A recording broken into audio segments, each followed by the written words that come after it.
And finally, the big one, this law removes the requirement of parental consent to medically transition a child. If a court determines it's in a child's best interest, they can sterilize that child and cut their dick off without the parent's consent, even if both parents don't want it. That's why she wants to get my son to California. Now, consider this. This is a Texas judge that just voluntarily ceded jurisdiction of this case to California. Does that make any sense? If you were operating the way you might think the judiciary operates, would that make any sense? No Texas judge would ever cede jurisdiction and deprive a child of the protection of Texas laws, right? They wouldn't do that. What's happening here?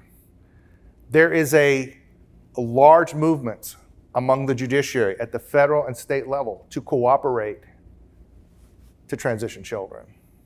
And this is going to be the future of what you're going to see that's up against you as a father. Right now, you're up against state courts. What's going to happen in the future is you're going to be up against multiple state courts as the judges collude to take away your parental rights. It's going to get much worse before it gets better. So I don't know why this keeps happening to me. I was just talking to Michael Foster about this yesterday.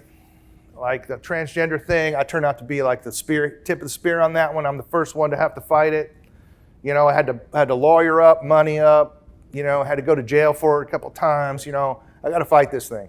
Well, now, and I don't know why this keeps happening to me, it looks like I'm going to be the first test case for this law because my kid's going to be the first kid that's going to do this. So I've had lots of public interest law firms contacting me now about how to take this into federal court and take it up to the Supreme Court because it's a blatant violation of the full faith and credit clause. But I'm just going to have to be the first one to do it again, okay? Because nobody else is doing it. All these other fathers that are going through this are submitting to it. They're giving up. They get one of those gag orders like I got, and they shut up. Okay? They're not willing to go to jail. Hey man, a lot of things worse than jail. You know, what's jail? 3 hots in a cot, infinite leisure time to finish my book. I mean, jail ain't that bad. Lots of things are worse than jail, right? Having your son's dick cut off is a lot worse than jail. Right? So, but a lot of these men are very intimidated. So it looks like it's going to be me again on this one. And I intend to go up to federal court. And if when I do something like this, California will regret it. It will have political ramifications in the federal judiciary, and it probably will result in actual federal judicial taking of some of their courts. You'd think Texas would be fighting this. You think you haven't heard about this, right? The governor, I sent this to the Texas Attorney General. I sent this to the Texas governor. Have you heard anything about it?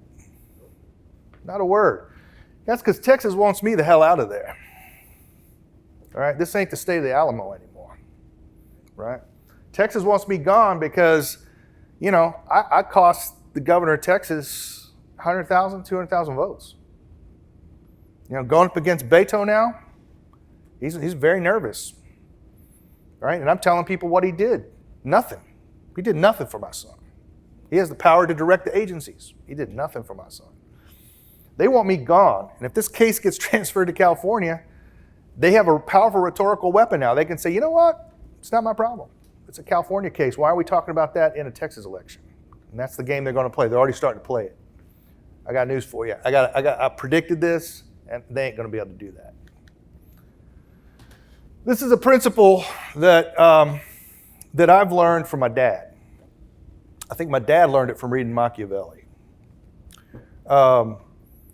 And it's a simple concept. People fake friendship all the time. But people don't fake their enemies. Right? If people hate you, that's real. People rarely fake that. So you judge men by who their enemies are, not by who their friends are. Right? And if a man's hated by the right people, he's a good man. Trustworthy man. Right?